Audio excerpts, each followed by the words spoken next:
Salut, sunt Dragoș. Abonează-te și apasă clopoțelul dacă îți place conținutul acestui canal, îți place aventura, iubești Dunărea și pescuitul. Salutare, dragi pescari și iubitori de natură! După ce am îmbunătățit, zic eu, bărcuța pentru pescuitul de anul acesta la Dunăre, când de fapt doresc să pescuiesc din barcă, să încerc pescuitul din barcă, a venit și rândul motorașului. Îi facem schimburile de ulei și verificări și începem prin verificarea elicei. Sincer, văd că are un joc și vreau să văd dacă este normal sau nu. Ia uitați, joacă pe ax.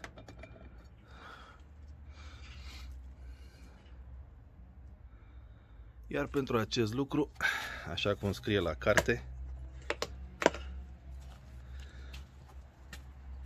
prima dată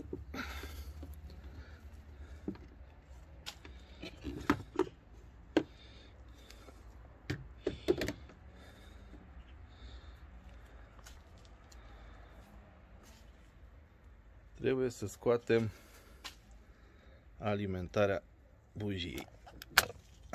Ok. Pentru a evita o pornire accidentală. După cum se vede, motorașul e nepornit de 6 luni. Ia uitați ce s-a dezvoltat aici. O să-l ștergem și pe el. Dar toate la timpul lor. Vom avea nevoie să scoatem cuiul, siguranța. Desfacem piulița, cred că e de 17. Și mai vedem.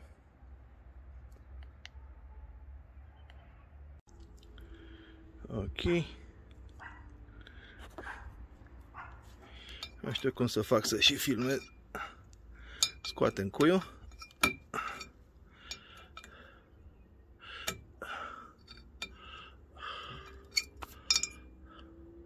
Gata.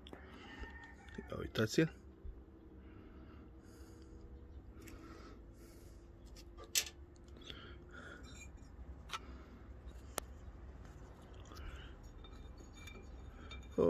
Piulița noastră merge la mână. Era foarte slabă.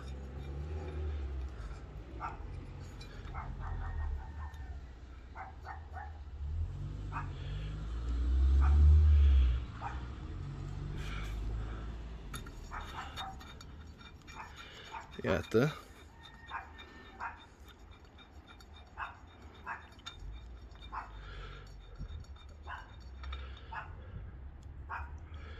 Scoatem și șaiba.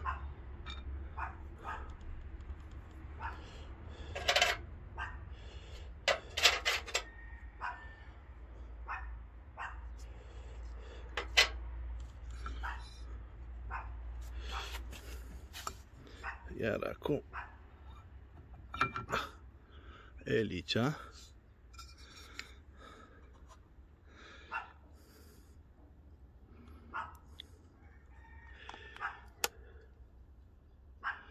Axul pare ok.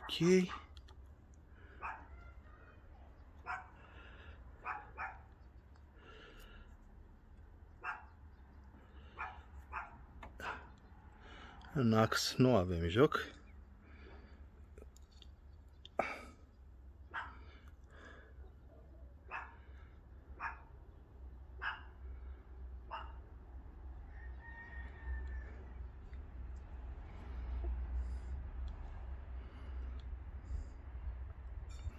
Nici în elice.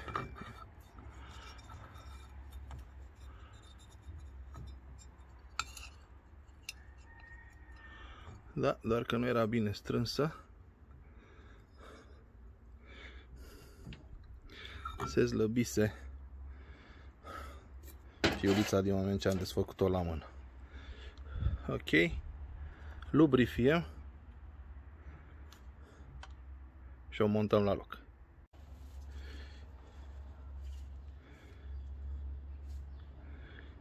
Asta am găsit eu, cu asta vom da.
Ok, am uns bine axul elicei.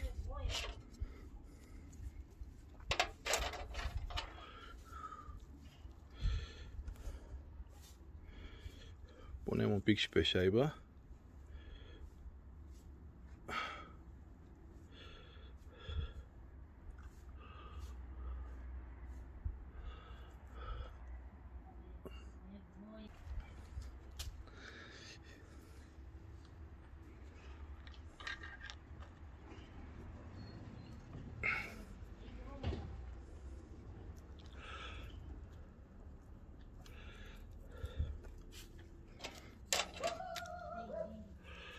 Ok.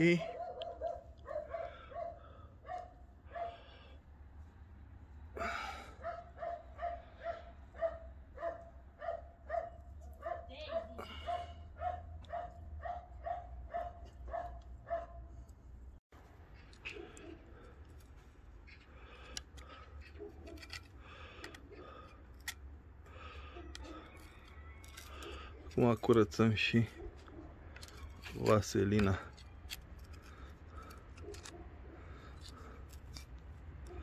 de pe elice, care s-a pietrificat. Uitați-o.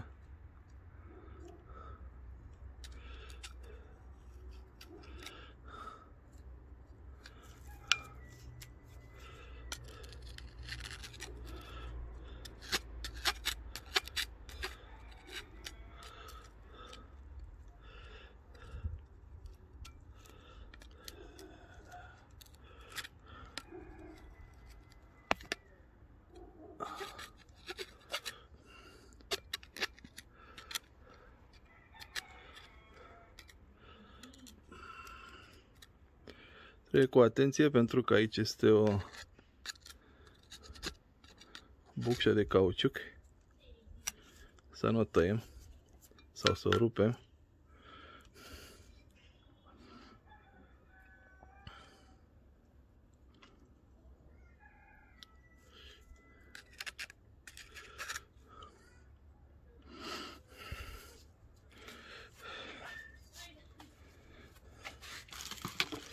Ok.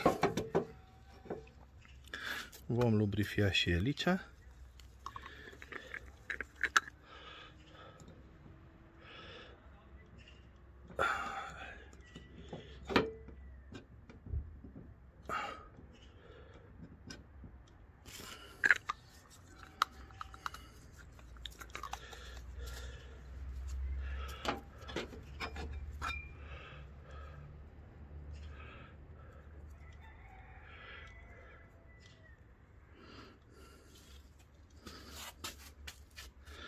După care o vom pune pe ax.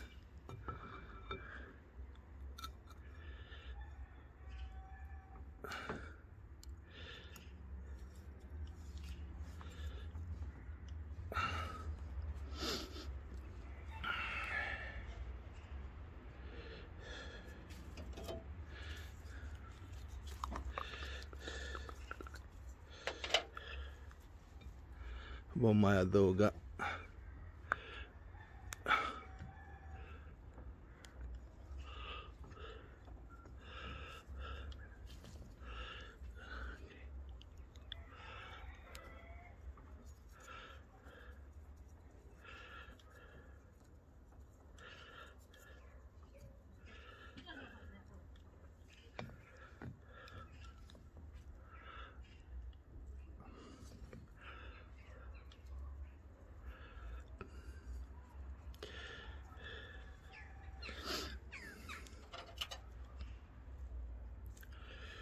vom pune șaiba.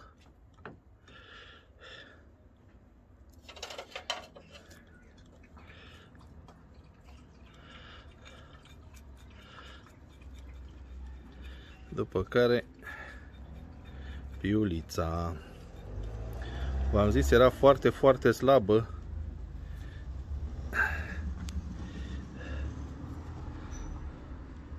Practic ea era oprită în cui.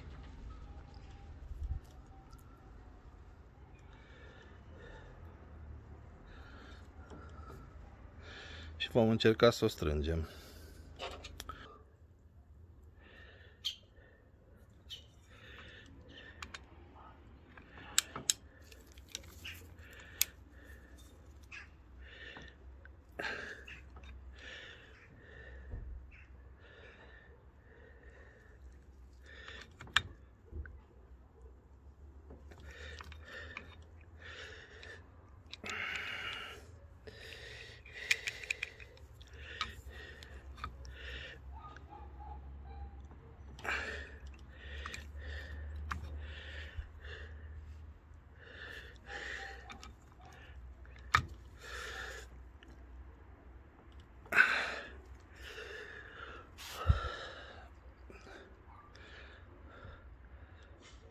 Ok, am strâns-o.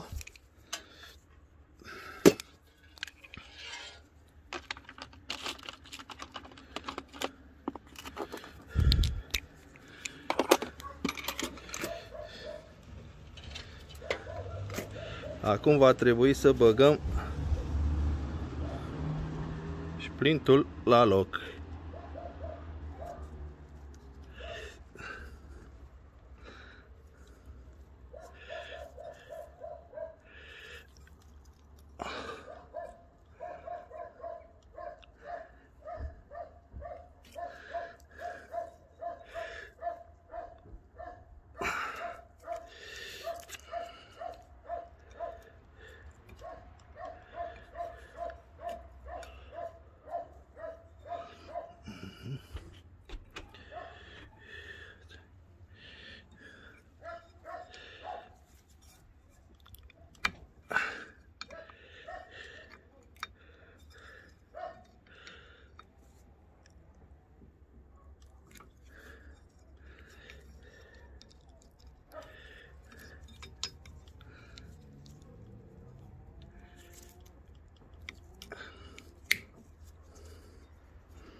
Ok, pentru siguranță lăsăm și pe celălalt un pic mai jos.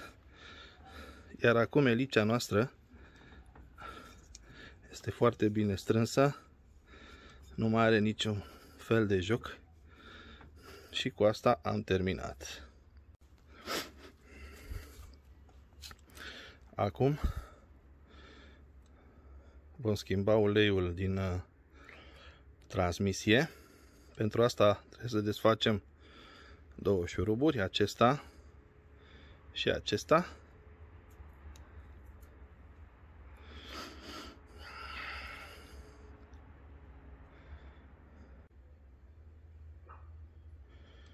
Dar pentru asta trebuie să punem motorul în poziție normală, în poziție verticală.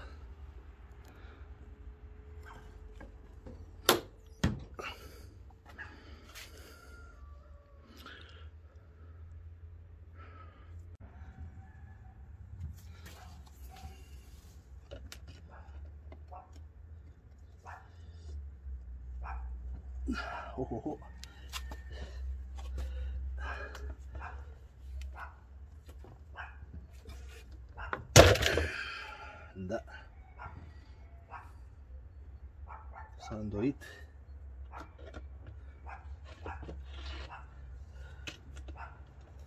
A strâns aici, a strâns. Poate sparg și elicea.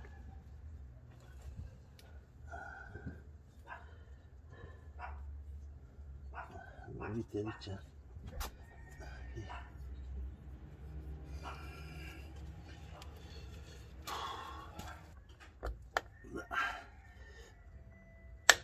Aici s-a desfăcut. Neașteptat. Sus am desfăcut-o, dar jos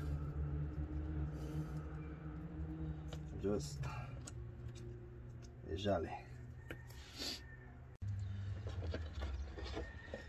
Ok, a reușit să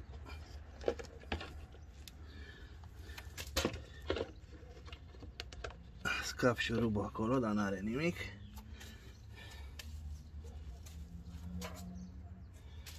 Uleiul se scurge ușor. Odată ce desfacem și acesta de prea plin, va scurge mai repede. Îi dăm aer, da.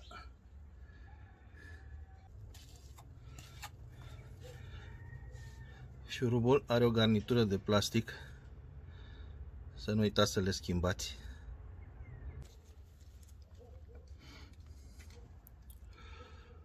Acesta este codul pentru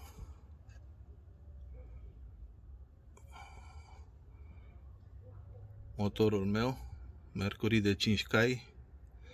E același cod pentru, din câte știu eu, 4, 5, 6 cai Mercury și Quicksilver.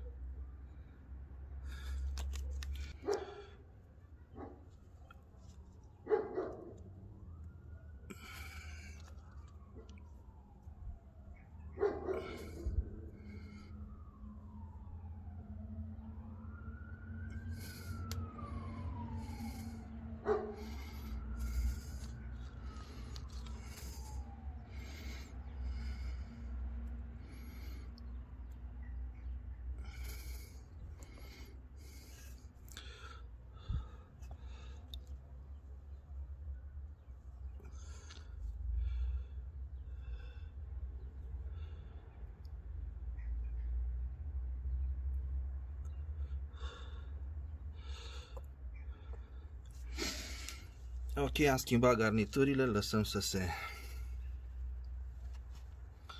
scurgă. Iată și uleiul de transmisie.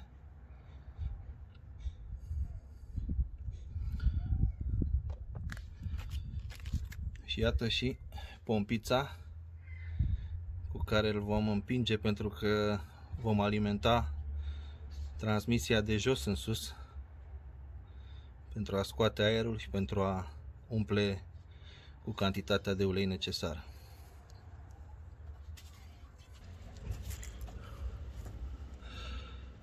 Aceasta se va înfileta în bidonul de ulei, bidonul original, iar capătul celălalt cu furtunașul avem un adaptor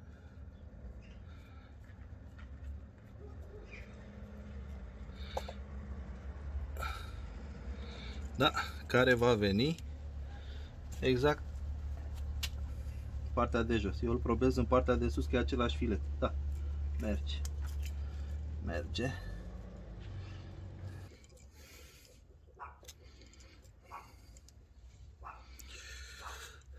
Această pompiță pentru depozitare are și un dop.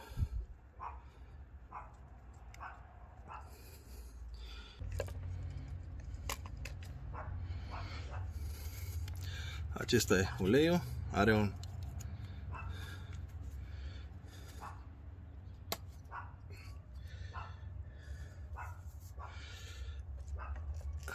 Da, se vede. Băgăm pompița. Și cam asta este.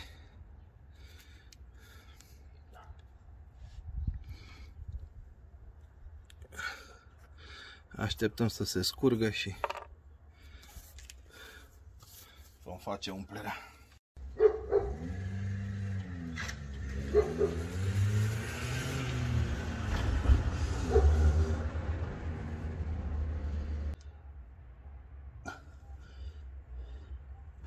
Intră foarte puțin.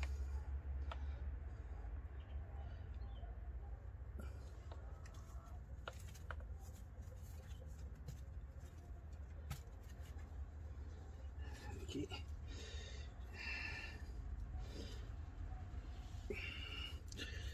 Să vedem.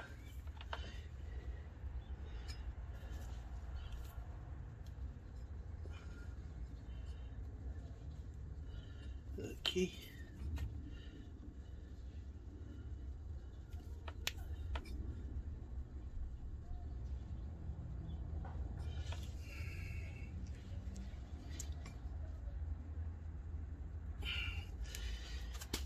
Și începem să împingem.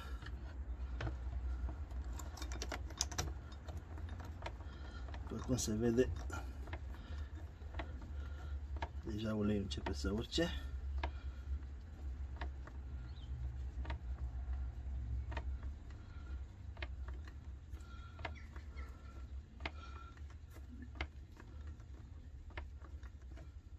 Se și aude înăuntru.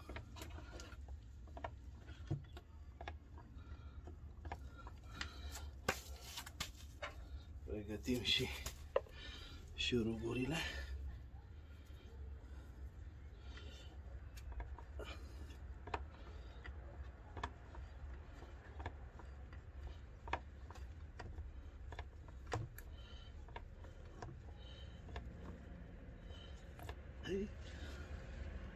Deja gata.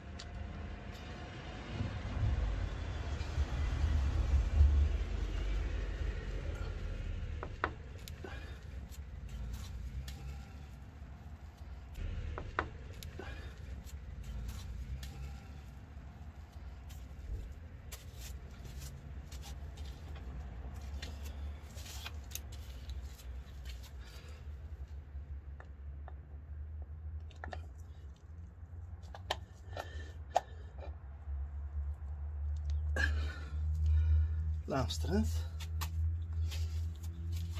Ștergem un pic aici.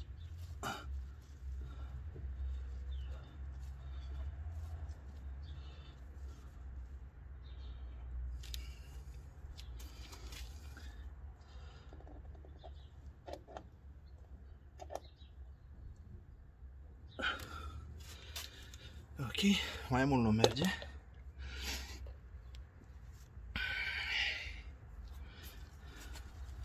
Acum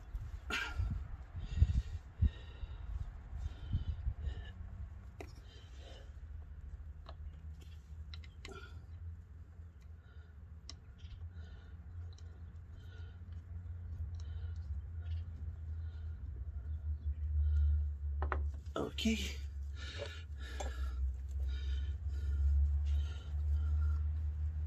Deocamdată e strâns la mână.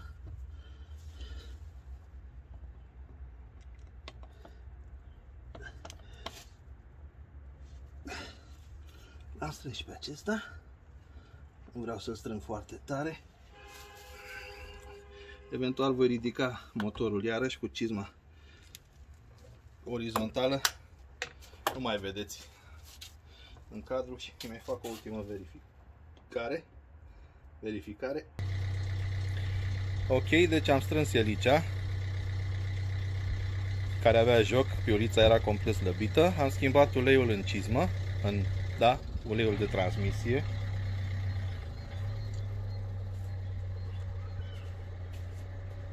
Am și inspectat elicea în condiții bune. S-a luat puțin vopseaua după ea, dar motorul nu are puțin peste 10 ore de funcționare. Într-adevăr am mers eu cu el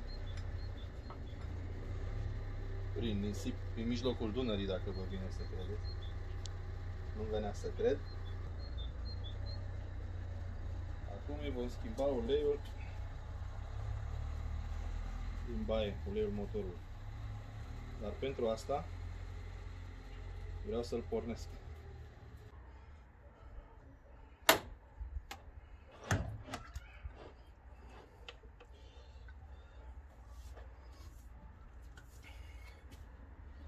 Punem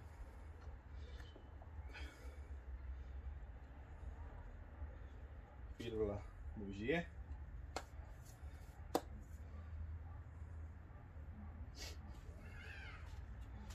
Mutăm în neutru.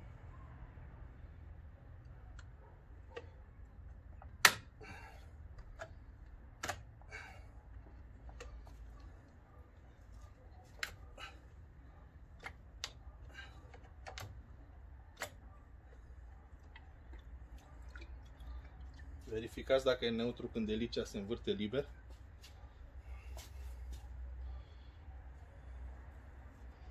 Dar ne mai trebuie apă.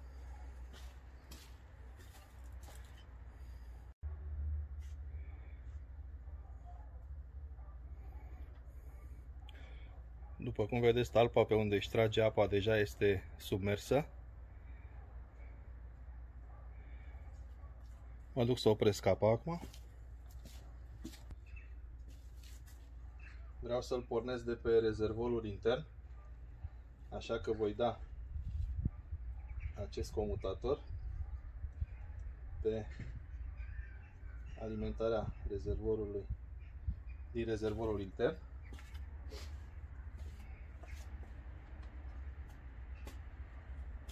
Eu voi trage de câteva ori ca să se ducă benzina în carburator.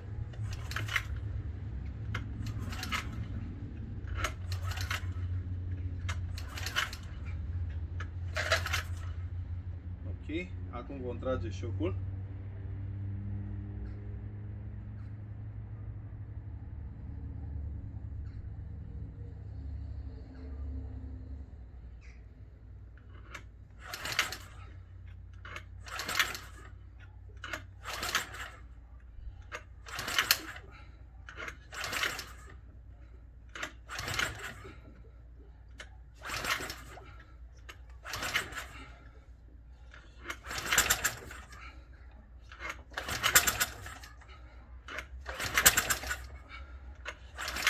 Că l-am înecat.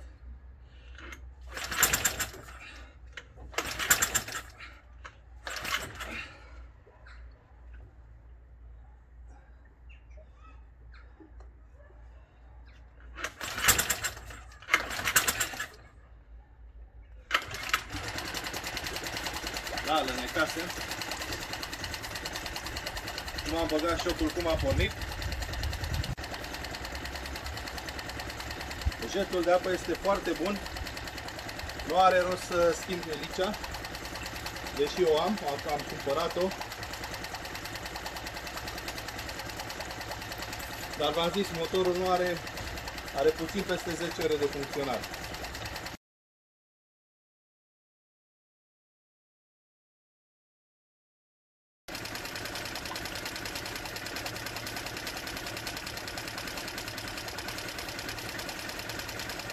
Nu trebuia să las șocul tras la maxim, pentru că deja când a dat semne de pornire trebuia să-l bag. El a spus, motorașul, dar eu am uitat dacă îl pornesc de 2 ori într-un an.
pentru schimbarea uleiului.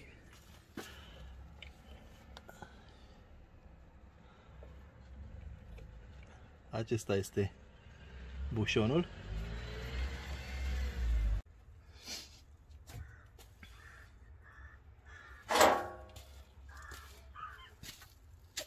O cheie de 10. Așa. L-am slăbit.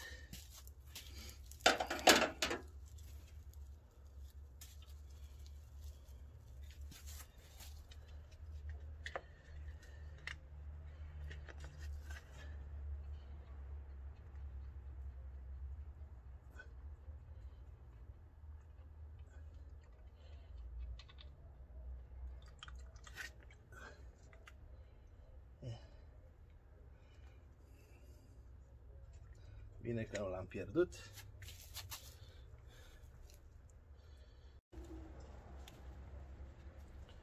Da. O treabă puțin cam mizerabilă, dar asta este. Îi desfacem și bușonul.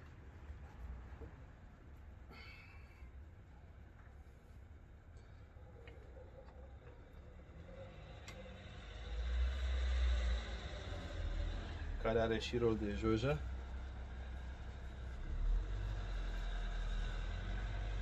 Dar îl las aici.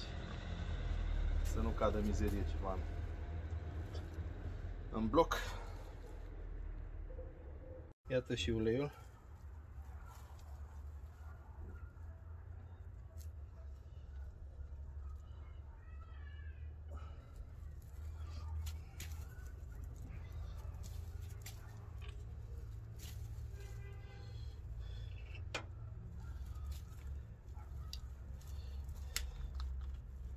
Tot la fel este sigilat.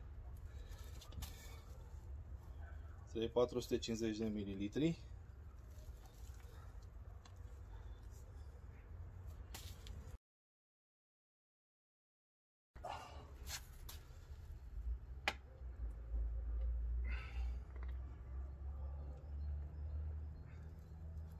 Punem puțin.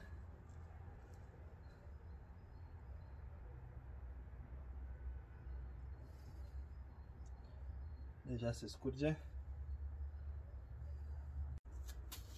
Ok, vom măsura 450 de mililitri.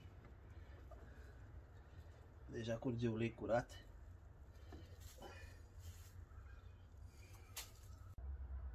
Deci zicem cam 1 litru. Trebuie să mă opresc undeva aici. Da? Să mai rămână 550. Eu preventiv am gradat o sticlă.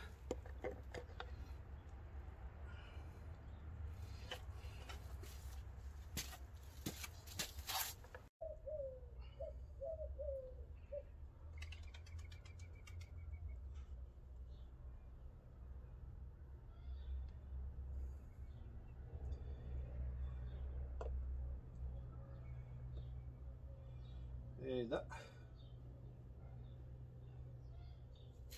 Nu mă lasă furtunașul. Mama lui.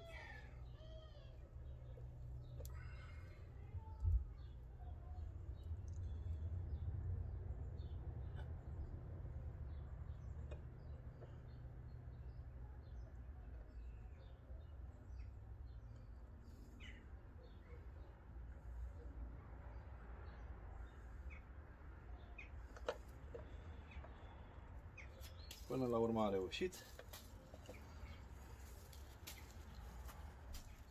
Da.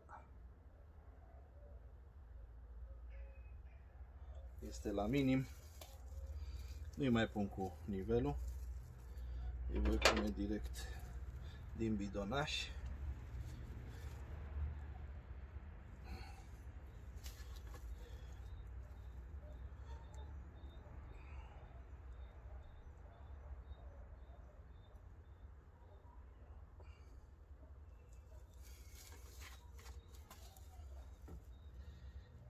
Acum ar fi. Acum ar fi bașca cu ăsta.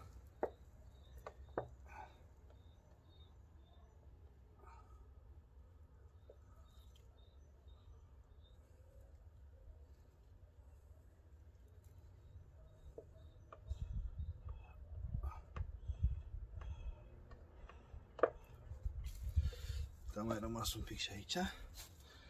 Ia să vedem. Ștergem joja.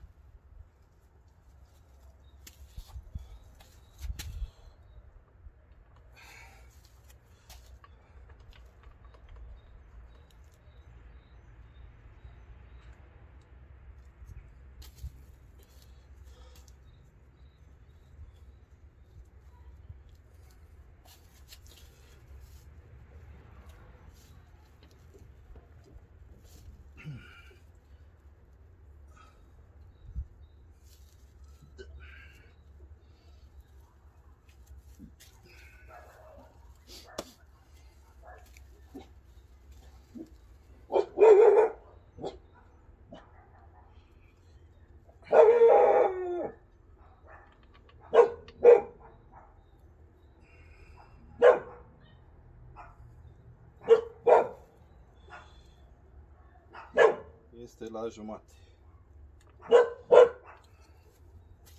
La jumate.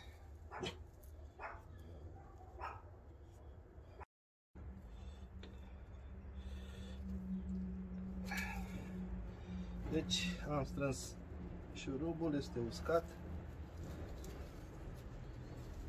Am strâns și joja. Mai facem o pornire.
Salut, sunt Dragoș. Abonează-te și apasă clopoțelul dacă îți place conținutul acestui canal. Îți place aventura, iubești Dunărea și pescuitul.